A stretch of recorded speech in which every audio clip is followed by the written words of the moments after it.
So we have seen that uh, Derry conversing with Mr. Lambs and Mr. Lamb, and he has some very negative thoughts about himself and about the people. So he talks about that he likes listening to the rain falling on the roof, and Mr. Lamb says that you are not lost. But there is so much negative that he cannot easily be diverted from what he thought. So suddenly he starts talking about that back at home. They talk about me downstairs when I'm not there. What will he do, ever do? What's going to happen to him when we have gone? However, will he get on this world looking like that with that on his face? That's what they say. Even the family members, he can, whenever he's not with them, they are talking about, they are showing the concern and they feel that everything is over for Derry. And Derry has been listening to all these things. And that has made him feel that everything is over for him. When he expresses all this thing to Mr. Lamb says, okay, okay, okay. Lord boy, you have got two arms, two legs, and eyes and ears. You have got a tongue and a brain. You will get on the way you want, like all the rest. And if you choose and set your mind to it, you could get on better than all the rest. He said that, okay, you are not different. Not different because just of the burned face. It is your face that is half burned. Rest of the things are the same. And you can do like the rest. And if you decide, if you choose and set your mind, you can do better than all the rest. So Derry says, how? Same way as I do. The way I do. Then Derry inquires about whether Mr. Lamb has any friend. Mr. Lamb says hundreds of. But then Derry says that, okay, you are living yourself in that house. It's a big house and you are living alone. Mr. Lamb says that friends are everywhere. People come in, everybody knows me, the gate is always open. They come and sit here in front of fire in winter. Kids come for the apples and pears and for toffee, and I make toffee with honey. Anybody comes, so have you. Lots of friends, they all come, and sometime in the winter we sit around the fire. Children come for toffee. Mr. Lamb informs him that he makes toffee with honey. He says that anybody comes, everybody comes, the same way as you have come. But he says that he's not Mr. Lamb's friend. Mr. Lamb says, certainly you are. So far as I am concerned, what have you done to make me think you are not? So Derry comes to the point. He says that, how can you call me your friend? You don't know me. You don't know where I come from or even what my name is. This is a general idea about the whole thing. That we call someone friend because we call someone friend only when we know that person thoroughly. And that is what Derry says.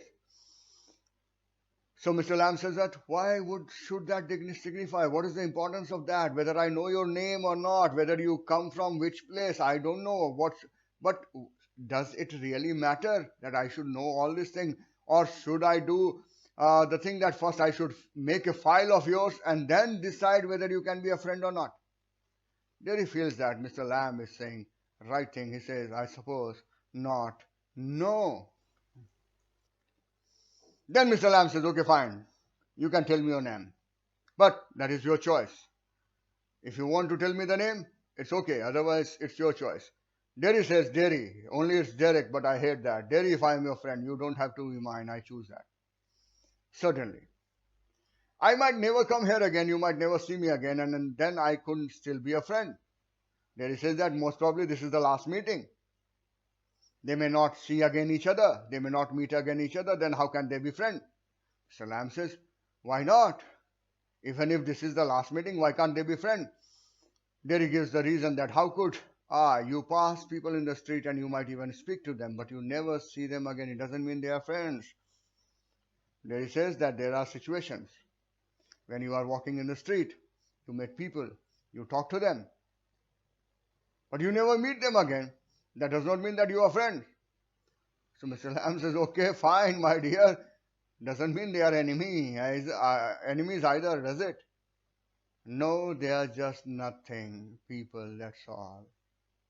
When Derry says that they are just nothing, Mr. Lamb objects to it. Mr. Lamb says that people are never just nothing, never.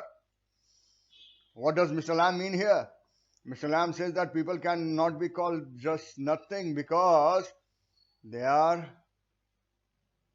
full of emotions, feelings, and all that thing. So they cannot be called just nothing. Then there he comes up with his feeling. He says that there are some people I hate. Mr. Lamb says that this hatred that you are keeping inside. Now, generally, what happens that we generally confuse between dislike and hate. Sometimes in anger we say I hate, but actually it is dislike. It is not hate. And Mr. Lamb says that this hatred that he is keeping inside is more dangerous than the bottle of acid or the bomb which blew his leg. Bottle of acid can only burn his face, the bomb can only blow his leg. But the hatred that he is keeping inside is going to burn him from inside. But what is the reason behind Deri's hatred towards the people? Deri says that after I had come home, now when he had come back home from the hospital, one of the person who had come to meet, she said that he should have been left with the people with the burnt face. Because that lady, she believes that the blind should live with blind and idiot boys should live with idiot boys. So Mr. Lamb remarks, and what about the people with no legs? Deri says, yes, that is what she believes. That is what she believes. Lamb says, what kind of a world that would be? But Deri says that at least there would be one consolation. Nobody would stare at you or nobody would look at you differently because you are not different from others. So Mr. Lamb says, okay. You feel that you are similar to those people who have got the half-burnt face? Or you are similar to those people who look like you? He says that is a wrong notion, that is a wrong belief, that is a wrong thought. Because he says to him that he is an individual, he has his own individuality, he has his own characteristic. He may look same, but it does not mean that he is the same. That individuality, that particular aspect of him, that makes him different from others. Now Deri is quite impressed by what Mr. Lamb has said. He says that how you make all that? Mr. Lamb says watching, listening, thinking, watching, observing the things, listening to the things, analyzing. Deri says that okay, fine, I would also like to have such type of place, a garden. I'd like to have a house with no curtains. Mr. Lamb says, okay, you can come here anytime. But Deri says that this isn't mine, it's your property.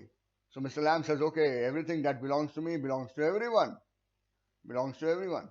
So Deri says that, can I come here again? Can he come here again even in his absence? Mr. Lamb says, yes, he is always welcome, but he might find others also. Now see, what is Deri's expression? Oh, he had not expected that. So Mr. Lamb understands that. Mr. Lamb says that, okay, that need not stop you. You need not mind. But Deri says, I will not mind. They will mind me. They will look at my face and they might run away. Mr. Lamb says they might not. You have to take the risk. So would they. You have to take a chance. And people would have also to take a chance. They say, no. No one is taking chance. You are taking chance because if you will make me your friend, you will lose all your friends because nobody wants to stay near me if they can help it. He says that anyone who sees his face burnt face, they all move away. Mr. Lamb says, how can you say that? I have not moved. Now Deri realizes this. Yes, Mr. Lamb is trying to say that, how can you say that people move away? Now Mr. Lamb tells to Deri that whenever he goes out in the street, the little kids, they shout after him, Lammy Lamb. But they still come into his garden, into his house. It's a game for them. They are not afraid of him. And why should they be? Because he is not afraid of them, that's why. Now what he is trying to emphasize, that Deri is actually running away from the people. And that makes him feel that people are running away from him. He says that he should stop running away from the people. And as soon as he will stop running away from the people will be around him. It may be that he is avoiding the people, not the people avoiding him. And that is what he is trying to tell him right over here. Then Deri asked him that, what happened to his leg? How the accident happened? Was it in the war? Mr. Lamb said, certainly. Then he said that, how will you climb on a ladder and get the crab apples down then? Oh, there's a lot of things I have learned to do and plenty of time for it. Yes, I take it steady. He says that he has learned it in the period of time. He says that it may happen that if you fell and broke your neck, you could lie on the grass and die if you were on your own.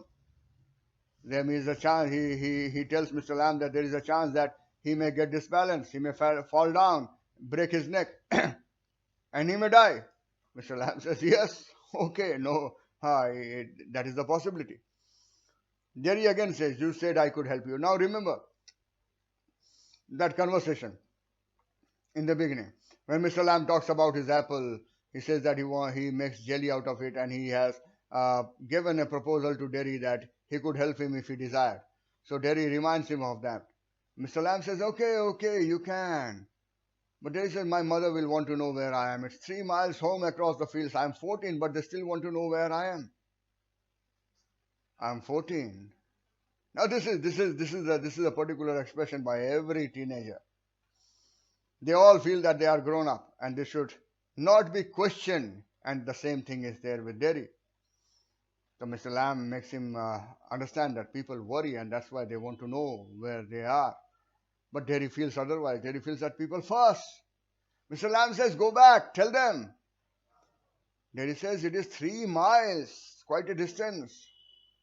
But Mr. Lamb says, okay, fine, it's a fine evening, you have got legs, you can run. They says that once he got home, he would never be allowed to go out. Mr. Lamb says, no, that is not actually the situation. If he goes back, he will once again close himself in that shell and he will not allow himself to go out. Derry says, you don't know what I could do. Now this is a general expression by all the teenagers.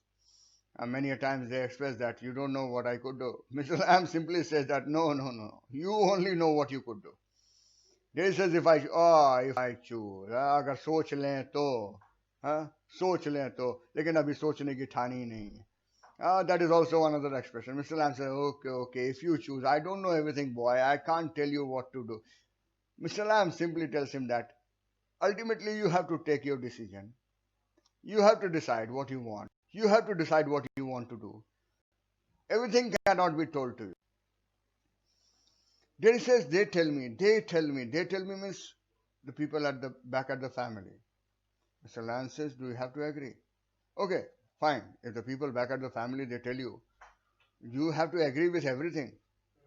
Now here we see Derry in a very confused state of mind. He says, I don't know what I want. I want something no one else has ever got or will have. Something just mine, like this garden. He has no idea actually what he wants. So Mr. Lamb advises him that you can try to find out what you want. Then he asks how. Waiting, watching, listening. Patience, observation, and listening to the thing. Sitting here or going there. He has to mix with the people. He has to meet the people. By avoiding people, he can never understand what he wants. And then Mr. Lamb says that now it is his time to go and see his bees. Now from here, we will find a change in Mr. Lamb. Now look at the things. Those other people who come here, do they talk to you, ask you things? So Derry inquires, what about other people? The people who meet Mr. Lamb, do they talk to him? Do they ask questions? Mr. Lamb says some do, some don't. But he likes to ask them. He likes to learn. Derry says that he does not believe what Mr. Lamb is saying. He feels that nobody comes over there and nobody bothers. Nobody bothers whether he is dead or alive. Mr. Lamb says that is your choice. That is your belief. I cannot have any control over here. So Derry says, okay, fine. To justify your statement, tell me the names of the people who come and meet you. Mr. Lamb says, what are names? Tom, Dick, or Harry? I am off down to the bees. Now here we see Mr. Lamb trying to avoid. What is the reason? He is avoiding all these questions. The person who has been so expressive, so descriptive in the whole thing, suddenly becomes so evasive. He's evading, he's avoiding the questions, and he's not answering the questions which are asked right now. He says, I'm off down to the beach. That simply gives an idea that he does not want to answer the question. Derry says that you are crazy. Mr. Lamb says that's a good excuse. Derry says, what for? You don't talk sense. Good excuse not to come back, and you have got a burned up face, and that's other people excuse. He says that this is a good excuse. You go back home. Think that there is an old man, crazy man, I should not go. Similarly, you have got a burned face, and that is the excuse for other people not to come near you. Derry gets a little agitated. He says, you are like the others.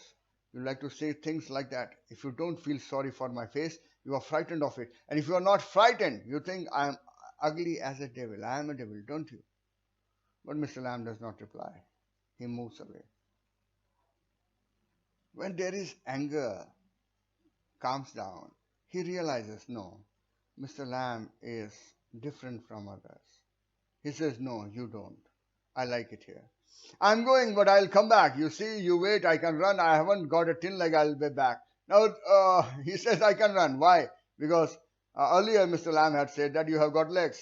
So it is a retaliation of that particular thing. He says that, okay, I'll come back. I can run. I'll go back home. I'll come back. But I'll come back, certainly. And Derry moves away. Now Mr. Lamb is alone. And here, through this dialogue, we come to know why Mr. Lamb was trying to avoid all these questions.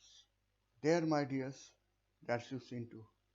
Ah, you know, we all know. I'll come back. They never do though. Not them. Never do come back. Mr. Lamb is talking to himself, all alone. And this particular dialogue shows that people don't come back to him. People promise that they will come back, but they never come back to him. People avoid him. He's living a lonely life. There's the pain of loneliness in his life. But that loneliness is not a created loneliness. It is a forced loneliness. There's loneliness in the life of Derry also. But Derry has created that loneliness for himself. And Mr. Lamb could see that. And Mr. Lamb, throughout all this conversation, is just trying to make Derry understand, trying to make him pull out of the whole thing, to pull out of that loneliness. Mr. Lamb, as a grown-up person, knows what is the pain of loneliness, and his loneliness is not his own created loneliness. It is not the loneliness by his choice, but it is a loneliness which has been forced upon him. And he very well understands that Derry, who is creating a loneliness for himself, right now he is very young, so he will not understand the pain of that loneliness. And the entire conversation till now, we have seen Mr. Lamb trying to change the perspective of Derry, trying to make him come out of that loneliness which he has created for himself.